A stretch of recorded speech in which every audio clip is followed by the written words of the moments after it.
Tonight, you are invited to take a gentle step into a world of healing, a world where your emotional wounds are not just acknowledged, but understood, and where you will discover profound wisdom that has been passed down through generations of Buddhist monks.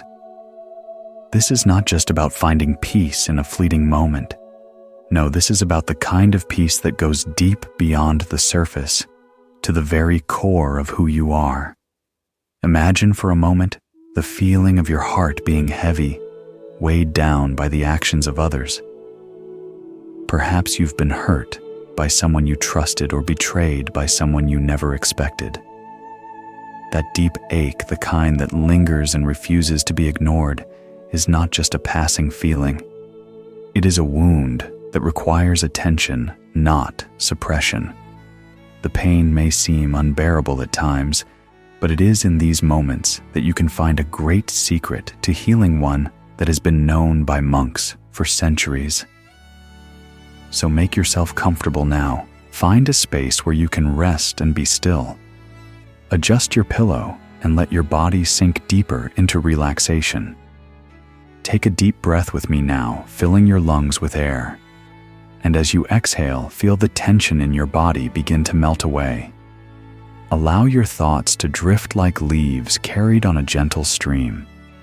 This is your time, your moment to relax into the flow of healing, to begin a journey that can truly change how you experience the pain caused by others. As we journey through this experience together, I'll guide you through 5 ways to handle people who hurt you. These aren't quick fixes or empty platitudes. They are deep, transformative lessons that align with the wisdom of Buddhist teachings. By the end of this session, you will have the tools to find peace, not just in the moment of pain, but in the ongoing process of healing. You will learn to handle hurt with clarity, compassion, and strength, allowing the wounds of the past to become stepping stones to a wiser, more peaceful future. Let me share with you the first story which opens the path to inner healing. Once in a quiet village nestled amidst the misty mountains, there lived a monk known for his wisdom and compassion. He had dedicated many years to the practice of meditation, seeking enlightenment in the solitude of the forest, where the air was clean and the sounds of nature were his only companions. His peaceful demeanor and kindness had earned him the respect of many. His days were spent in reflection, contemplation, and in service to others. One day, however, a fellow monk, someone who had long been a trusted companion, betrayed him. This monk had been entrusted with the responsibility of guarding a sacred text, a precious and ancient scroll that held deep spiritual wisdom. It was a trust built on years of mutual respect. But in an unfortunate turn of events, the sacred text was lost. It was not merely misplaced, but lost in a way that could not be undone. This betrayal struck the first monk deeply, not just because the text had been lost, but because it was a betrayal of trust. The monk had put his faith in someone only to have it shattered. As the monk sat in his meditation hall, the weight of this betrayal settled on his heart. He could feel the bitterness rising within him, the anger, the disappointment, the sense of injustice. His first instinct, like many of us, was to react, to lash out, to confront his companion and demand an explanation. Yet he knew that this path would lead only to more suffering, both for himself and for the one who had wronged him. So instead of reacting in anger, the monk decided to retreat into the stillness of his heart and mind. He entered the quiet space of his meditation hall, where the only sound was the soft rustle of the leaves outside the window and the faint hum of his own breath. Sitting in stillness, he closed his eyes and began to reflect. In that moment, surrounded by the gentle silence, he realized something profound. The pain he was feeling was not a weakness. It was a moment for growth. He understood that he could not change the actions of the monk who had betrayed him, but he could control how he responded to it. He could choose to hold on to the anger and allow it to fester, or he could let it go and move forward in peace. The monk whispered to himself softly but with conviction, "May this pain teach me patience. May I not respond with anger, but with clarity." With each word, he felt a sense of release. The pain was still there, but it no longer had the same grip on his heart. He allowed himself to sit with the emotion, fully present with it, acknowledging it without judgment. Hours passed as the monk sat in quiet reflection. He didn't try to force the pain away or distract himself with thoughts of revenge. Instead, he let the pain move through him, like a cloud passing across the sky. He understood that emotions like clouds are temporary and constantly shifting. They don't need to define us. The pain that he felt was not something to be feared or avoided. It was something to be experienced fully and openly, without resistance. Slowly, the pain began to dissipate, as all emotions eventually do when we allow them to run their course. The monk realized that holding on to this pain would only harm his own peace and tranquility. It was not the betrayal that would define him, but how he responded to it. By choosing not to react in anger, but to sit in stillness and clarity, he reclaimed his power. He realized that just as the clouds move across the sky, so too would this pain move through him. And in time, it would leave, as all things eventually do. In the silence of that moment, the monk understood a powerful Buddhist truth: emotional pain is not our enemy. It is our teacher. It is through facing our pain, rather than avoiding it, that we learn the true nature of our emotions and develop the wisdom to respond with clarity and compassion. The pain itself is impermanent, just like everything in life. By embracing it without resistance, we open ourselves to healing and growth. This story offers us a profound lesson. When someone hurts us, our first step is not to suppress our feelings or try to avoid them. Instead, we should create space for the emotions to arise, acknowledge them, and then let them pass through us, like clouds moving across the sky. By doing so, we regain control over our reactions and can respond with wisdom rather than impulsively or out of anger. When someone betrays us, disappoints us, or causes us emotional pain, our initial instinct might be to suppress the hurt, to bury it deep within ourselves so that we don't have to feel its weight. We may tell ourselves, "I shouldn't feel this way. I should be stronger." But deep down, the pain remains. It festers. It lingers. And over time, it begins to seep into our actions, our relationships, and even our sense of self-worth. Perhaps you've experienced this. Maybe you've tried to move on from a betrayal, only to find that every time you think about it, the hurt resurfaces, quietly influencing your thoughts and interactions. Let me give you a real-life example. Think about a time when a close friend or loved one let you down. Maybe they broke a promise or they said something that deeply hurt you, something that felt like a betrayal of the trust you had placed in them. Perhaps in that moment, you felt the sharp sting of disappointment or anger. It's a common response. We want to defend ourselves, lash out, or withdraw entirely from that person. But what often happens is that we end up carrying the pain with us silently.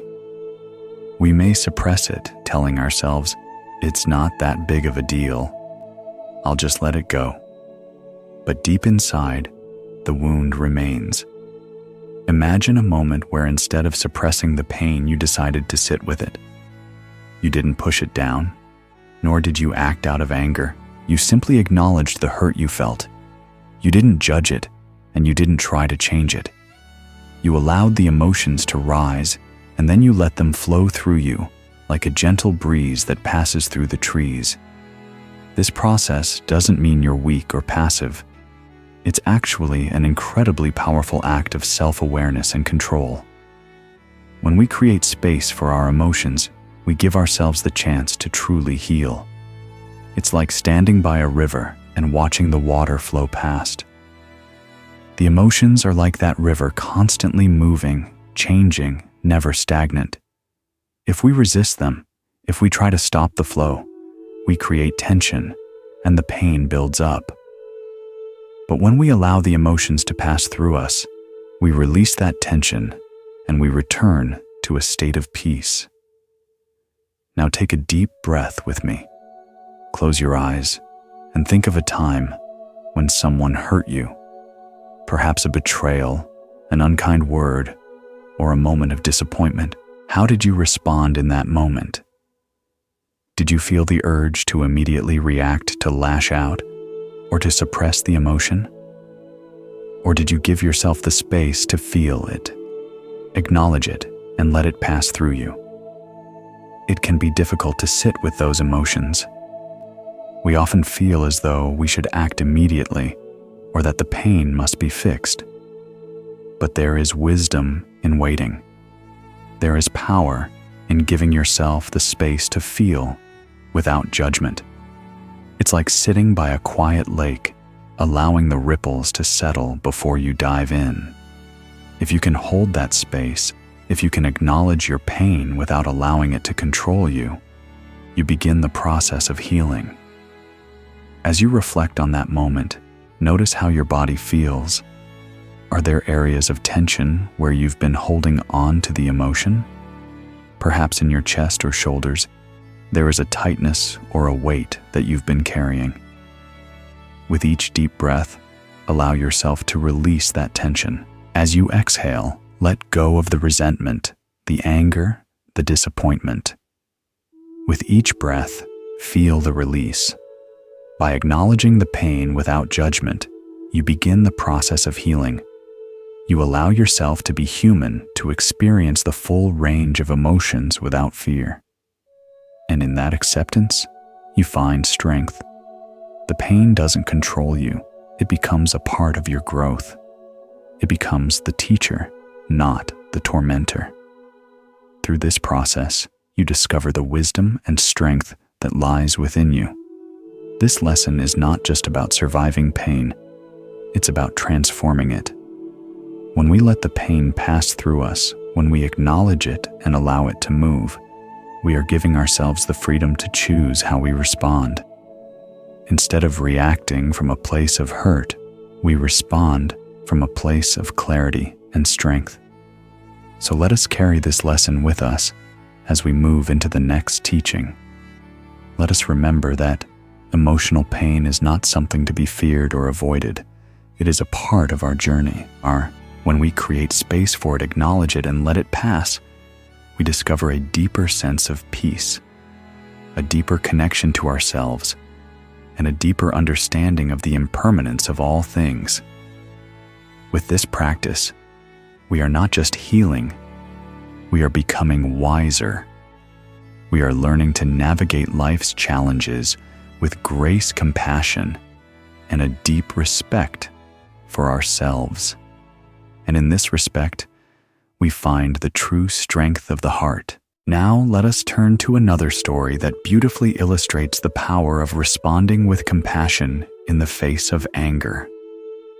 It is a story from the life of the Buddha, a story that holds profound lessons on how to handle criticism, especially when it is unjust and hurtful. One day, as the Buddha was walking through a village, a man filled with anger came rushing toward him. This man had heard of the Buddha's teachings, and he was furious. Without any provocation, the man began to shout insults at the Buddha, calling him names and expressing his hatred for everything the Buddha represented. The villagers who were present were shocked by this sudden outburst. They waited to see how the Buddha would respond. The Buddha, calm and serene as ever, did not react to the angry words. Instead, he asked the man, "If someone offers you a gift and you refuse to accept it, to whom does the gift belong?" The man, still seething, answered, "It belongs to the person who offered it." "Of course," the Buddha smiled gently and said, "In the same way, if someone offers you their anger and you do not accept it, to whom does the anger belong?" The man was struck silent. He had never considered this before. His anger, which he had so eagerly tried to direct toward the Buddha, now seemed empty and hollow.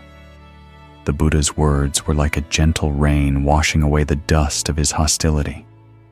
The man, realizing the futility of his anger, began to feel a shift within himself. This story teaches us a profound lesson in emotional resilience. The Buddha did not allow the man's anger to take root in his heart. He simply chose not to accept it.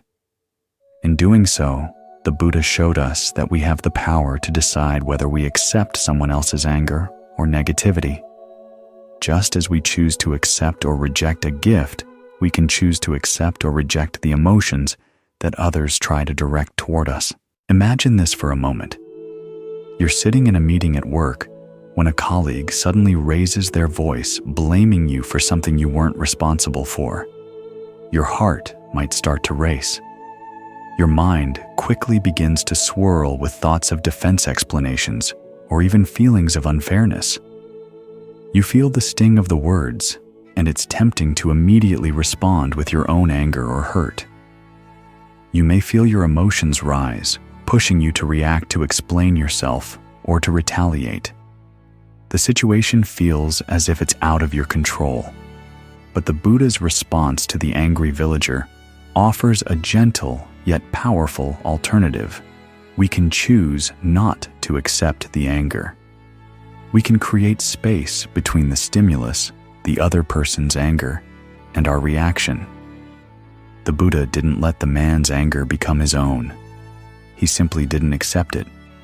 And in doing so, he kept his peace unaffected by the negativity around him. This is the key. We have the power to choose how we respond, even in moments when anger or criticism seems to demand a reaction from us. Consider another example. Maybe a close friend says something hurtful in the heat of an argument. The words cut deeply, and you immediately feel wounded. You may feel compelled to defend yourself, to clarify your side, or to express how much you've been hurt. Yet responding immediately to hurt with more hurt often perpetuates the cycle of pain. Instead, what if in that moment you took a deep breath and gave yourself the space to respond with clarity rather than reaction? What if you allowed the anger, whether it's from a colleague, a friend, or even a family member, to wash over you like a passing storm without allowing it to take root inside of you? This is not about suppressing your emotions or pretending that you aren't affected. It's about choosing how to respond. It's about creating a gap between what happens and how you react. That space is where mindfulness and wisdom lie. And when you give yourself that space, you can respond with equanimity, calmness, and balance, rather than reacting impulsively from a place of hurt, fear, or anger. In Buddhism, we often speak of cultivating equanimity, which means maintaining a calm and balanced mind regardless of external circumstances. Equanimity is not about detachment or indifference. It's about being present with whatever arises, whether joy or suffering, without being swept away by it. It's like sitting in the center of a storm, where although everything is moving around you, you remain still and peaceful. In the case of the Buddha and the angry villager, the Buddha's equanimity allowed him to remain unaffected by the man's rage.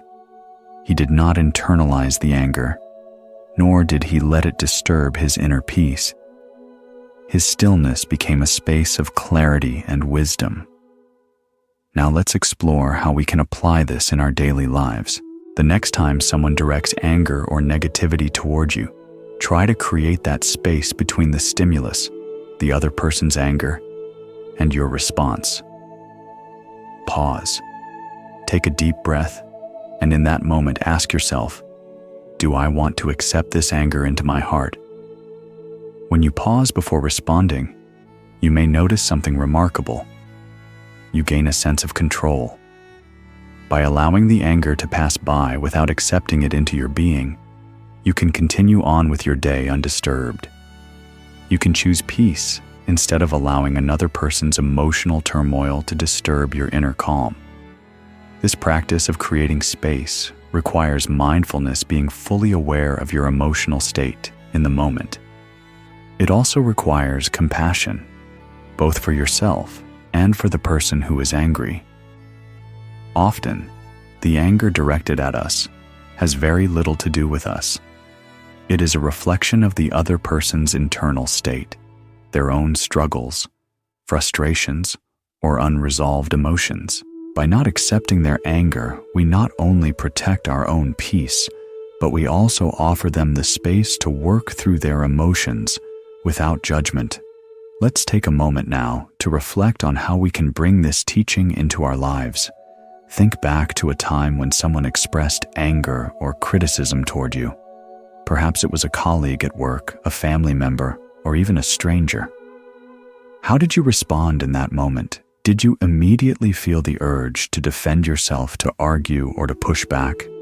Or did you pause, creating a space between the stimulus, the anger, and your reaction? If you reacted with anger or defensiveness, don't be hard on yourself. This is a practice and it takes time.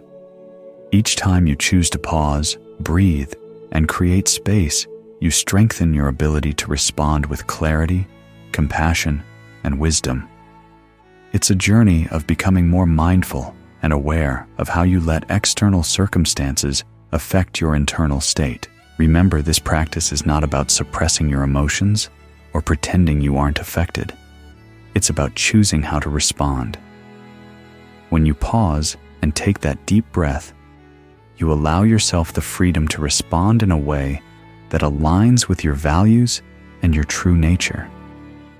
You can choose compassion over judgment, peace over conflict, and understanding over defensiveness. The next time someone tries to direct negativity toward you, see if you can pause and ask yourself, do I want to accept this anger? In that pause, you will find the power to respond from a place of peace, clarity, and love. This is the power of mindfulness, the power to decide how to respond to the world around you without being swept away by the storm. Now that we've explored the power of not accepting another's anger, let us gently turn our attention to a practice that lies at the very heart of Buddhist compassion, loving kindness, or metta. This ancient practice has been passed down through generations of monks, laypeople, and teachers, not as an abstract ideal, but as a living, breathing force that transforms lives. Loving kindness is not merely about being nice or passive. It is a conscious, courageous choice to wish others well, including those who have wronged us. It is the soft flame that can warm even the coldest heart. And it begins always within ourselves.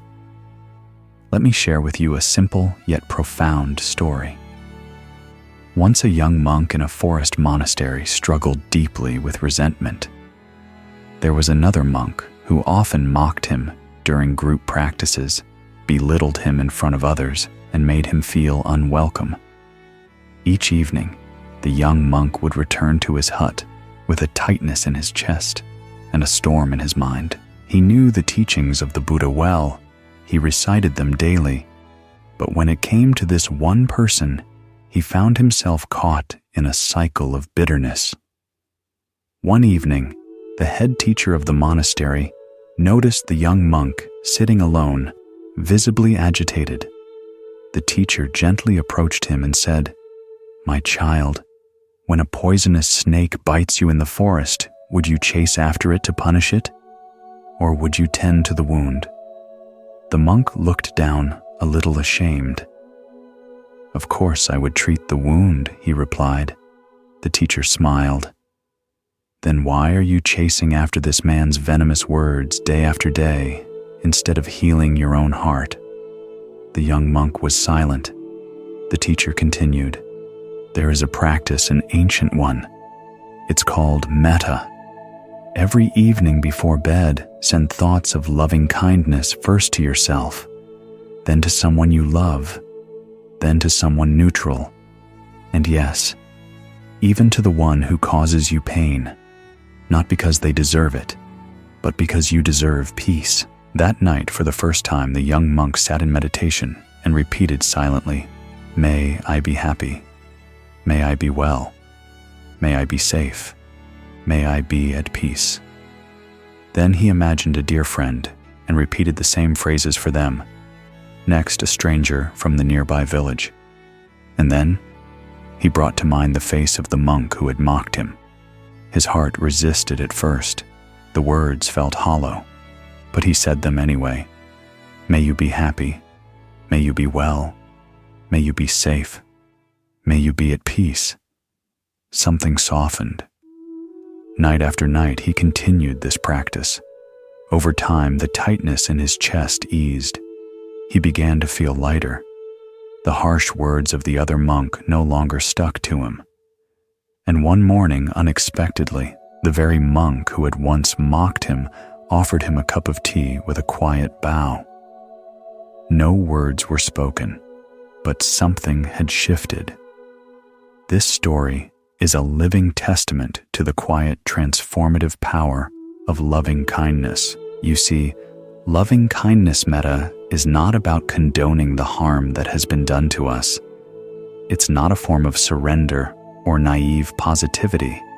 It does not mean pretending everything is okay or allowing someone to continue hurting us.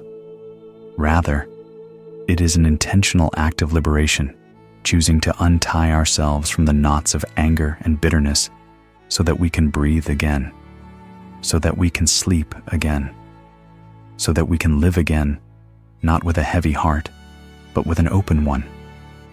Behind every hurtful action lies a person who is also suffering, perhaps quietly, perhaps without knowing how to ask for help, or even recognizing their own pain. In Buddhism, we understand this suffering not to excuse their behavior, but to understand it. When someone lashes out in anger, ridicules us, betrays us, or pushes us away, they are often acting from a place of inner turmoil, unmet needs, or unhealed wounds. Loving kindness is not a gift we give to them. It is a returning home to ourselves. When we extend loving kindness, even to someone who has wronged us, we are not rewarding them. We are reclaiming our own freedom. We are saying, "I will not let your pain dictate my peace. I will not let your actions turn my heart to stone." And in that moment, we become quiet warriors, not warriors of battle, but of inner strength, of gentle power. Warriors who carry compassion like a lantern in the dark. Imagine this. You're lying in bed at night, unable to sleep. You've replayed the same argument 3 times in your mind. Maybe it was with a parent who never heard your side, a friend who left without explanation, a partner who broke your trust. The conversation replays like a loop, and with each replay you feel the tension rise in your body, the tightness in your chest, the knot in your stomach, the weight behind your eyes. You want peace, but your mind won't let go. Now imagine doing something different. You place your hand gently over your heart and whisper quietly, as if speaking to your own soul, "May I be happy. May I be well. May I be safe. May I be at peace." You breathe into those words. You soften into them. Then you picture the person who hurt you. At first, just the outline of their face. You may feel resistance. You may feel the urge to shut it down. That's okay. You're not forcing yourself to feel love, you're planting a seed. And then with the same softness you say, "May you be happy. May you be well. May you be safe. May you be at peace." You might not feel warmth. You might not feel forgiveness. That's not the point. The point is, that in that moment you did something radical. You chose not to armor your heart. You chose not to let pain define your response to the world. You chose to plant something softer in a place that was growing hard. At first, loving kindness meditation may feel awkward or hollow. That's completely normal. It's like lighting a fire in damp wood. It doesn't roar immediately. But with steady breath, patience, and presence, something begins to warm inside you. You may notice subtle changes, a softened voice when speaking to someone difficult, a willingness to pause before reacting, a lessening of the tight grip you've held on a past wound. You may begin to notice that people react differently to you, even though you've said nothing out loud. That's the magic of inner work. When you change your energy, the world begins to mirror that shift. Now let us return to your heart. Take a deep breath. Place one hand gently over your chest, right where the pain tends to sit. Feel your own pulse steady, present, alive. Close your eyes if you feel safe to do so. Ask yourself, is there someone I've been holding in my mind over and over? Someone whose words still echo. Someone who never apologized and maybe never will. Notice how that feels in your body. Is it heavy? Is it sharp? Is it silent but persistent? Now, imagine loosening your grip. You don't need to let go completely.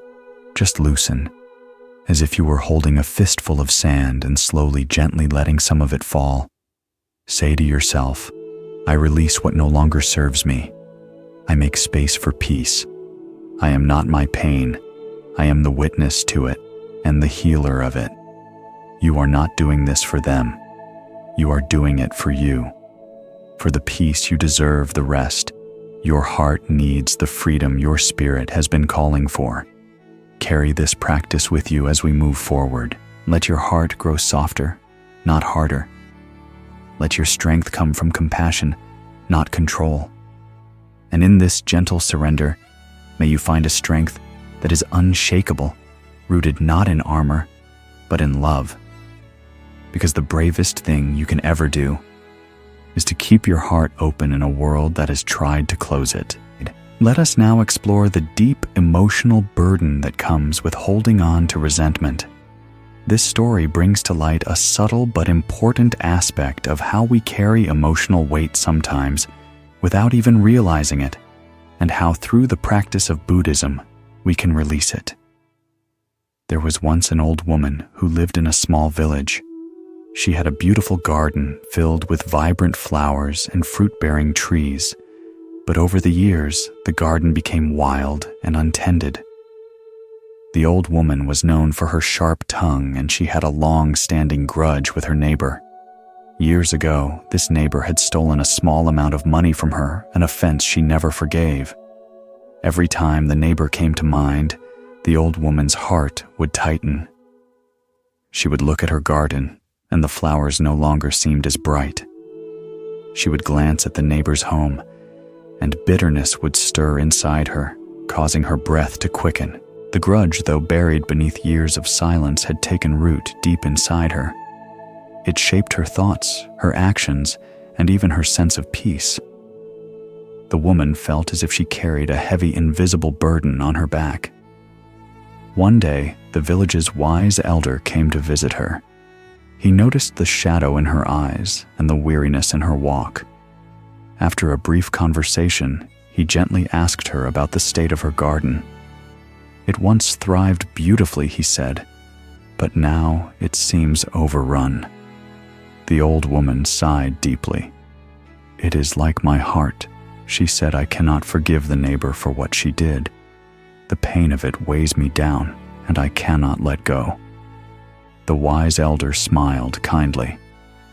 You have tended to your garden in the same way you tend to your heart, by holding on to the weeds of resentment, allowing them to grow and blocking out the light.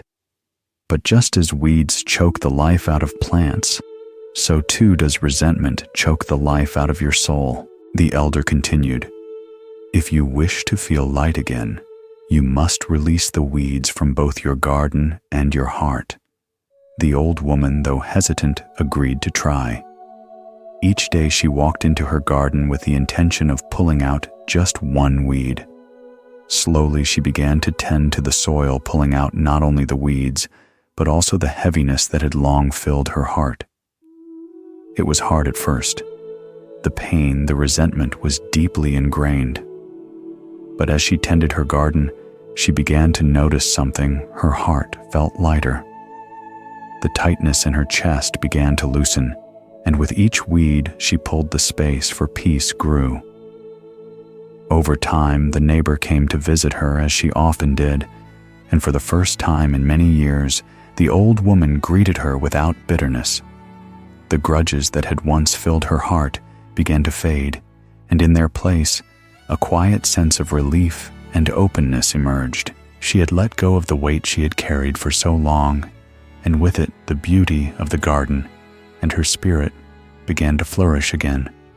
This story offers us an essential lesson about the emotional weight of resentment. The woman in the story carried this burden for many years, allowing it to affect not only her relationships, but also her sense of inner peace. Her grudge, much like the weeds in her garden, blocked the light and stunted her emotional growth. The resentment she held created a mental and emotional fog that prevented her from experiencing true joy, peace, and connection with others. When we hold on to resentment, it can become a heavy load. The weight of anger and bitterness can drain us in ways we often don't realize. Resentment seeps into the smallest parts of our daily lives, coloring our interactions with others, shaping how we view the world, and even how we view ourselves. It lingers in the background of our thoughts, influencing our reactions and responses. Sometimes we think we are punishing the person who hurt us by holding on to these feelings, but in truth, we are only punishing ourselves. Resentment takes energy away from us, leaving us exhausted and emotionally depleted, unable to move forward. Imagine carrying a backpack, and every time you think about the person who wronged you, you add another stone. The weight starts small, but gradually grows heavier with each new thought, each new memory of the pain or betrayal. Eventually, the backpack becomes so heavy that it weighs you down, sapping your strength and leaving you physically and emotionally drained. You may not even realize how much energy you are expending by carrying this burden. You may go through your day tired, irritable, or emotionally distant, unaware that the weight of resentment is the cause. Resentment is like a stone in your heart. It's not just about remembering the pain. It's about clinging to it, allowing it to define your emotional state. Buddhism teaches us that attachment to negative emotions like resentment is a cause of suffering. When we allow ourselves to stay attached to our hurt, we keep ourselves tied to the past. The Buddha taught that it is not the events themselves that cause suffering, but our attachment to them. The more we hold on to resentment, the more we remain locked in a mental and emotional prison. The truth is, we don't need to hold on to resentment. Releasing resentment does not mean excusing the wrong that was done to us. It doesn't mean pretending that the hurt didn't matter, or that the person who caused it should go unaccountable. Instead, releasing resentment is about choosing to free ourselves from the grip of anger, pain, and bitterness. It's about recognizing that we deserve peace, not because the other person has changed, but because we deserve to reclaim the energy that resentment has drained from us. Think of how much space you can create in your life when you stop holding on to resentment. Without the weight of old hurts, your heart becomes more open, more expansive, and more capable of giving and receiving love. Releasing resentment allows us to move forward unburdened by the past and gives us the freedom to live fully in the present moment. Let's imagine a scenario that might feel familiar every time you think of a wrong done to you. You add a stone to your mental bag. Perhaps it's a betrayal from a close friend, a harsh word from a family member, or a misunderstanding with a colleague. Each time you revisit the situation in your mind, that weight grows. It may not seem like much at first, but over time, these stones add up. They weigh down your spirit, cloud your thoughts, and prevent you from seeing the beauty and potential in the present moment. Now let's reframe that picture. Imagine that you are carrying that heavy bag, but this time you choose to set it down. To set it, you start to release each stone one by one. It may take time and it may require patience, but with every stone you release, you begin to feel lighter. Each stone represents a moment of hurt, but when you choose to let it go, the weight begins to lift, and in its place you create space for peace. It's not easy, of course. Releasing resentment is a practice just like tending to a garden. At first it may feel unnatural or even impossible, but over time the practice becomes easier. Just as the woman in the story began to clear the weeds from her garden, you can begin to clear the emotional weeds from your heart. With each day, the burden lightens, and the clarity you gain will allow you to move forward, no longer shackled to the past. Let's put this into practice today. Take a moment now, wherever you are, to think of someone who has wronged you. It might be a painful memory from the past or something more recent. How does this hurt feel in your body? Is there tension in your shoulders, a tightening in your chest? Do you feel your heart hardening with every thought of them? Now imagine that you can gently set down the weight of this resentment. Picture each moment of hurt, each piece of anger as a stone in your backpack. As you breathe in, imagine gently setting the stones down. With each exhale, feel a little more space open in your chest, a little more freedom in your heart. You don't need to forget what happened. You simply need to release its hold on you. The more you practice this release, the more natural it becomes. And with every exhale, you make more room for peace and healing to flow into your life. This practice of releasing resentment is not for the person who wronged you. It's for you. It's a gift to yourself, a way to reclaim the peace that is always within you.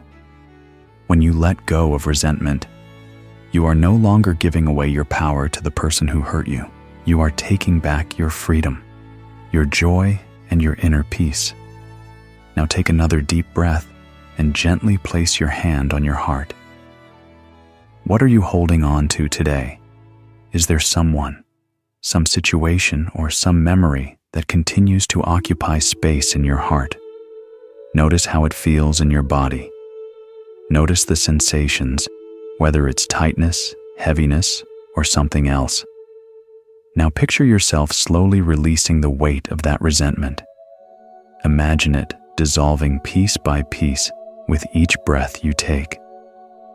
You don't need to force it. Just allow it to happen naturally. As you release this weight, you create more space for peace, love, and freedom to grow. When we release resentment, we are not doing it for the person who hurt us. We are doing it for ourselves so that we can walk through this life unburdened by the past, fully present in the moment, and open to the possibilities of what lies ahead. By letting go, we become free. As we move further along in our exploration of emotional resilience and healing, we now arrive at a crucial teaching in Buddhism, the practice of setting boundaries. Boundaries are often misunderstood. They are not walls meant to isolate us from the world or to protect us out of fear. Rather, boundaries are clear, intentional lines we draw to protect our emotional and mental well-being. In Buddhism, the concept of boundary setting is deeply rooted in the principle of self-respect and compassion. It's about knowing where we end and where others begin. It's about respecting our own needs, even as we remain open to the needs of others. Let me share a Zen story that beautifully illustrates this teaching. Once a Zen master had a young disciple who was eager to learn, but often found himself in situations that drained his energy. He was constantly helping others, saying yes when he wanted to say no, and giving without considering his own well-being. One day he approached the master and said, "Master, I am tired. I give and give, but I feel that others are taking more than I can give. I feel overwhelmed and drained. How can I live with compassion but also protect my own peace?" The Zen master smiled gently and said, "Imagine you have a cup. If you continue to pour water from that cup without refilling it, eventually it will be empty. Now tell me, can you continue to pour from an empty cup?" The young disciple thought for a moment and shook his head. "Exactly," said the master. "Compassion is like the water in your cup. You must take care of your own needs before you can truly help others. The boundaries you set are the limits of your cup. They are not walls, but reminders of your own humanity. Compassion for others begins with compassion for yourself." This story teaches us that boundaries are not about being harsh or shutting people out. Rather, they are about preserving our emotional resources so that we can continue to give and love without depleting ourselves. Boundaries are the safeguard of our inner peace. They allow us to maintain clarity and balance and to respond to others with an open heart. Without boundaries, we risk becoming emotionally drained and resentful, which can ultimately damage our relationships and our sense of self-worth. In our daily lives, we are often faced with situations where we are asked to give more than we can handle. Perhaps you have a friend who is always calling for emotional support, yet you never feel like your own needs are met in return. Or you might have a family member who constantly demands your time and attention, even when you're already stretched thin. Maybe it's a colleague who leans on you for help while never offering support in return. It's easy to feel guilty when faced with these situations, or to feel that saying no is selfish. We often think that we need to be everything to everyone, or that saying no would mean rejecting those who need us. But the teachings of Buddhism remind us that setting boundaries is a necessary act of self-care. If we do not honor our own limits, we risk burning out physically, emotionally, and spiritually. And when we burn out, we are not able to give in a way that serves others or ourselves. The energy we give is no longer pure, it becomes tainted with resentment and fatigue. When we give from a place of depletion, the quality of our support diminishes, and we lose the ability to connect deeply with others. We can only pour from a full cup. Think for a moment about a time when someone asked something of you that felt too much. Perhaps it was a request for emotional support when you were already overwhelmed, or a demand on your time when you had none to spare. What did you do? Did you say yes because you felt guilty or afraid of disappointing them? Did you resent them later for asking even though you agreed to help? This is a pattern many of us fall into, saying yes, even when we know we are stretching ourselves too thin. The result: feelings of frustration, exhaustion, and resentment build up, and in the end, the people we are trying to help may not feel our true presence because we are too tired to give wholeheartedly. Now imagine a different scenario. Picture yourself in that same situation, but this time you confidently say no.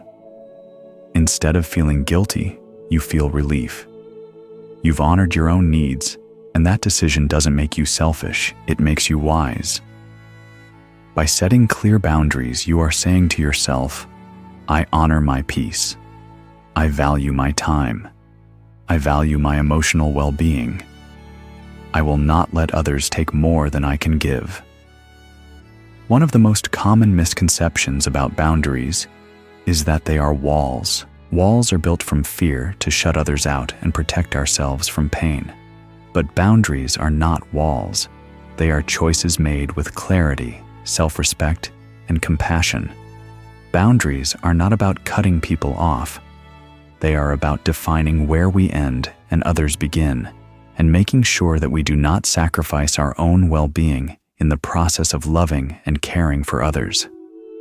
When we set boundaries, we are creating space for deeper, more meaningful connections. Imagine a relationship where you feel safe to speak your truth, where you can express your needs without fear of judgment or rejection. Imagine the freedom to say, "I need time for myself today," or "I can't help you right now, but I will be there for you when I can."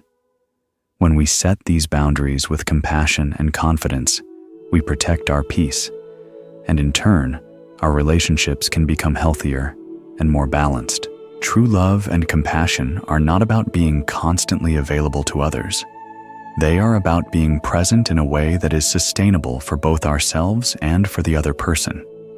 A relationship where both parties respect each other's boundaries is far stronger than one where boundaries are constantly ignored. It's easy to think that saying yes all the time makes us a good friend, partner, or colleague, but the truth is, we only become better at loving and serving others when we love and serve ourselves first. Setting healthy boundaries gives both people the space to be their best selves. Take a moment now to reflect on where you might need to establish boundaries in your life. Maybe there's a friend who regularly asks for emotional support, but you leave each conversation feeling drained. Or perhaps there's a colleague who often asks you to take on additional work, even when you're already overwhelmed. Think about the times you've agreed to things out of guilt or fear of letting someone down. Where could you set a small boundary this week? It doesn't have to be a grand gesture. Sometimes the most impactful boundaries are the smallest. Maybe it's simply saying, "I can't take on that responsibility right now," or "I need a little time to recharge today." By setting this boundary, you are protecting your peace and teaching others how to respect your limits. It's not about pushing people away. It's about protecting your emotional energy so that you can give to others in a more sustainable way.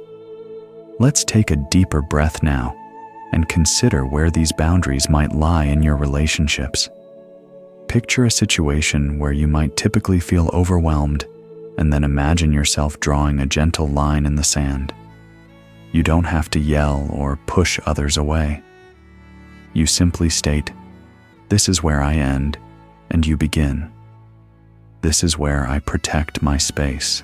As you imagine this, feel the weight lift from your shoulders.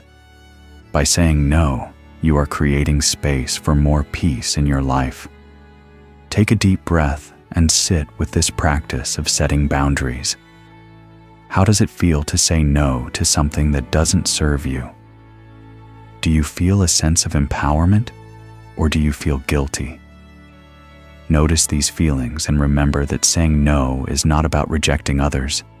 It is about accepting yourself. Reflect on the importance of self-respect in your relationships. When you honor your own needs, you are better able to offer love, understanding, and kindness to others. By setting boundaries, you are creating a healthy space for yourself and everyone around you. Remember, healthy boundaries don't isolate us. They strengthen our connections by ensuring that we are always able to give from a place of abundance, not depletion. As we continue on our journey, we now arrive at one of the most profound and transformative aspects of emotional healing in Buddhism: forgiveness.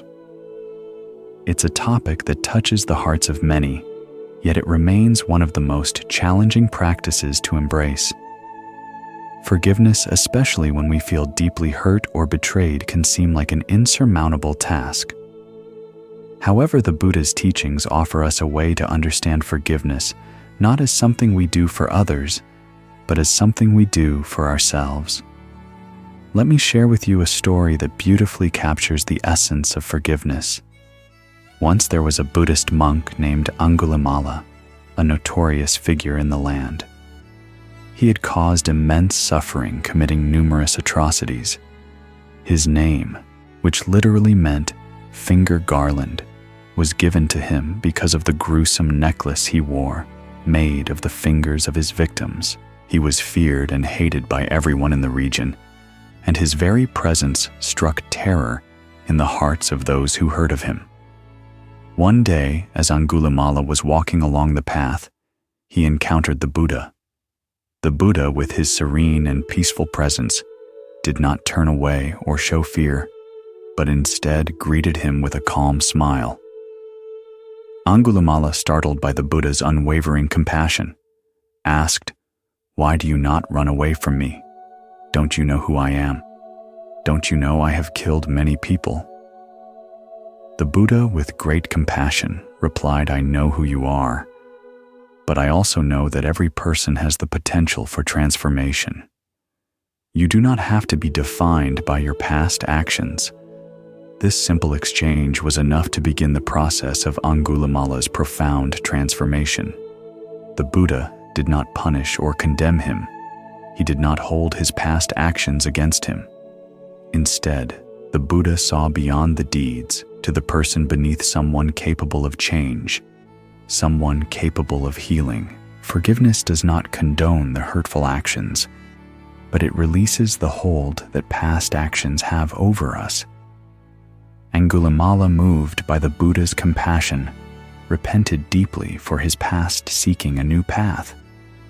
He chose to renounce violence and embrace the path of a monk, dedicating his life to peace and self-reflection.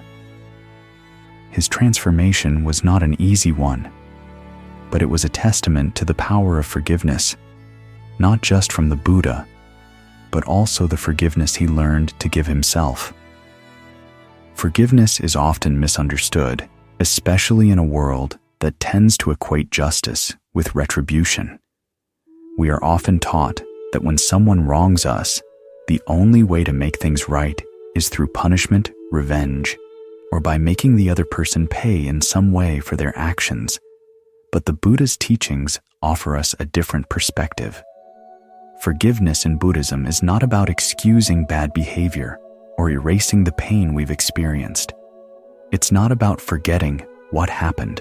Instead, it's about releasing the grip that anger, resentment, and hurt have on us so we can reclaim our peace. In our everyday lives, forgiveness can feel nearly impossible, especially when we have been wronged deeply. It might be a parent who neglected us, a partner who betrayed our trust, or a close friend who walked away when we needed them the most. The feelings of hurt, anger, and betrayal can seem overwhelming, and the thought of forgiving such an offense may seem like a foreign or even unjust idea. But what the Buddha teaches us is simple yet profound. Holding on to anger and resentment only keeps us imprisoned. It's like holding a burning coal in your hand, hoping the other person will feel the heat. In reality, it's you who suffers the most.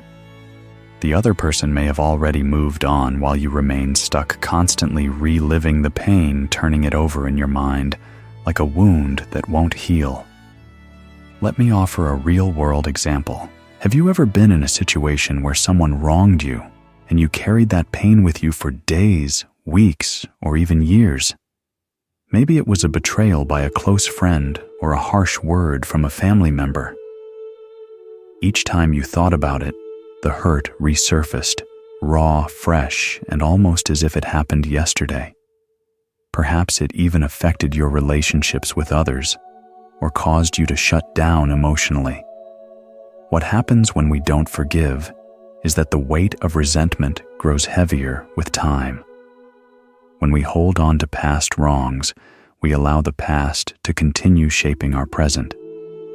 We carry the wound with us everywhere we go, and it affects everything we do. It's like carrying a heavy burden that only increases as time passes. But here's the liberating truth. Forgiveness is a choice. It is a deliberate act of letting go. It doesn't mean forgetting what happened or excusing the person's behavior. It simply means we choose not to let the past control our lives any longer. We decide to free ourselves from the chains of anger and resentment, to release the toxic energy that has been festering within us. Forgiveness is a gift to ourselves, not to the person who wronged us. It's about reclaiming our inner peace so we can live freely in the present moment. Let's take a moment now to put this idea into practice. Think of someone who has hurt you deeply, someone you've been holding resentment or anger toward. It might be a family member, a friend, or even someone who is no longer part of your life. Find a quiet space where you can sit comfortably, close your eyes, and take a deep breath. Allow your body to settle into the present moment. Picture the person who wronged you standing before you. See them clearly in your mind's eye, but try to let go of any judgment or hatred. You don't need to relive the pain. You simply need to acknowledge their presence. Now, as you sit with the image of this person, say these words to yourself, not out loud but quietly in your heart. I forgive you. I release the pain you have caused me. I choose to let go of the hurt and the anger. Take a deep breath as you say these words, feeling the weight begin to lift. Forgiveness doesn't have to feel instant. You may notice some resistance, and that's okay. Let yourself sit with the discomfort. It's part of the process. You don't need to force forgiveness to happen. Just allow the feeling to rise naturally, like a wave that will eventually recede. As you continue to breathe deeply, imagine the space between you and the person growing wider, creating distance.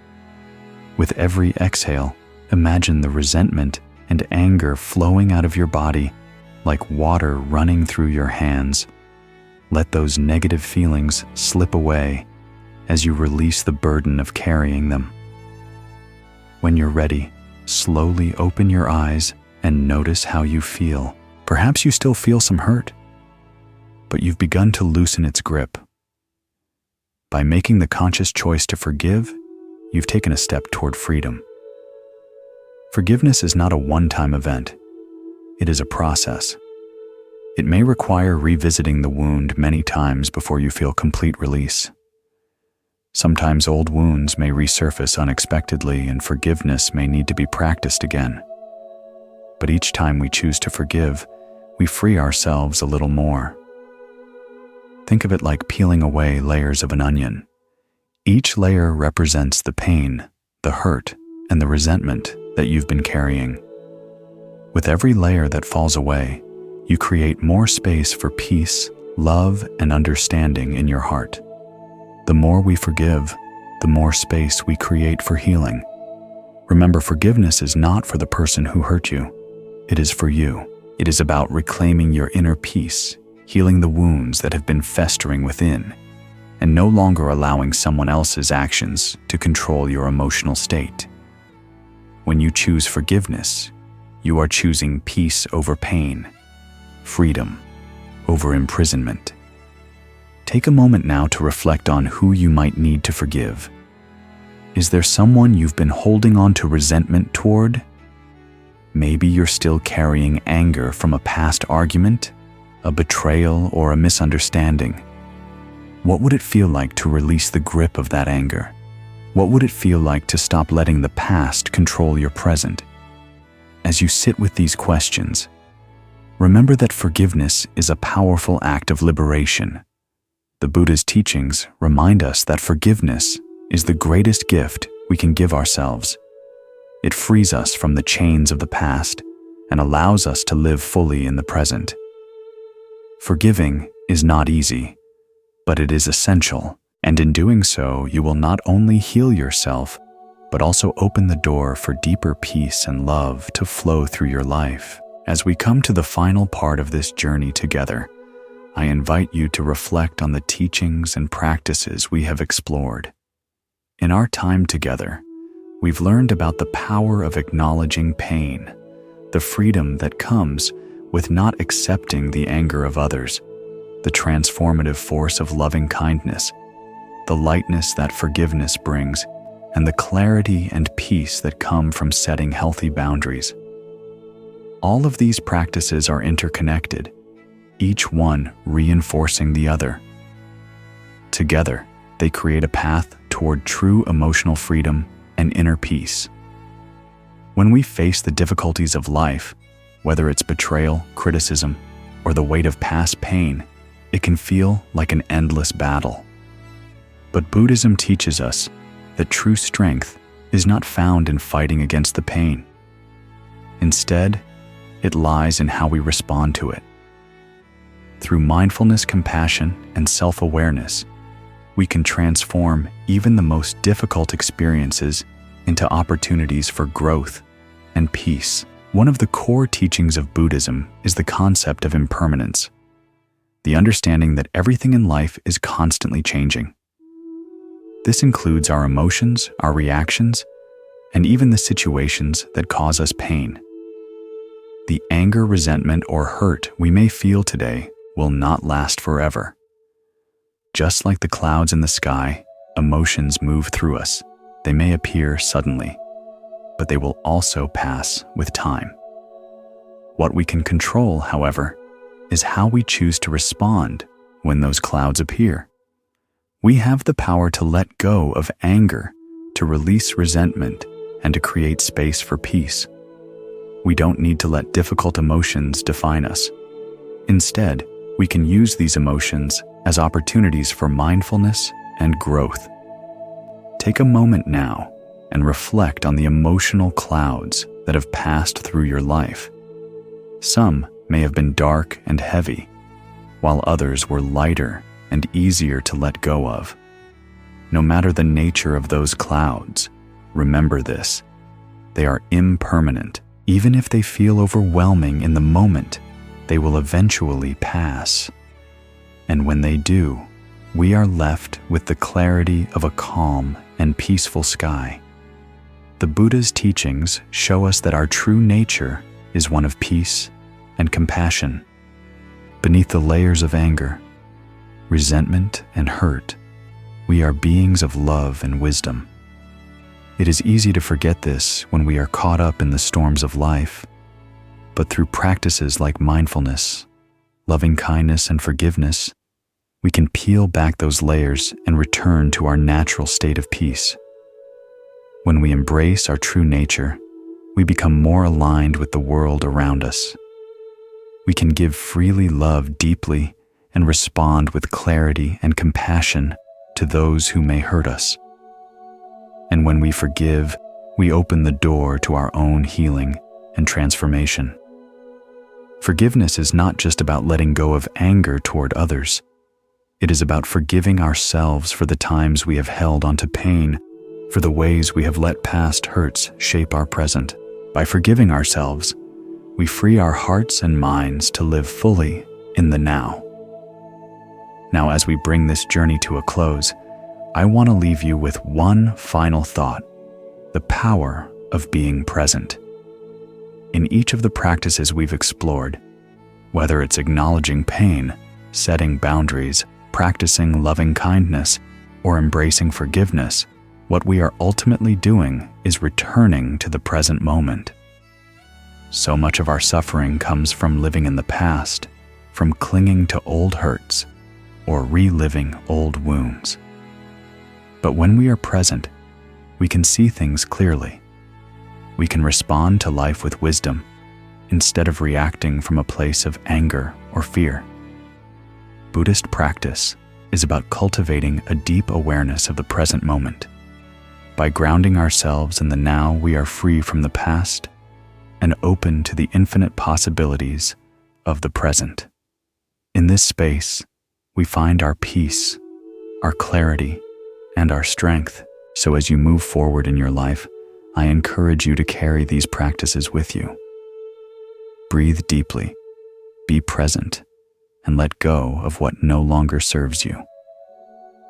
Whether it's through forgiveness, setting boundaries, or embracing loving kindness, remember that each moment offers a new opportunity to choose peace over pain, freedom over resentment, and love over fear.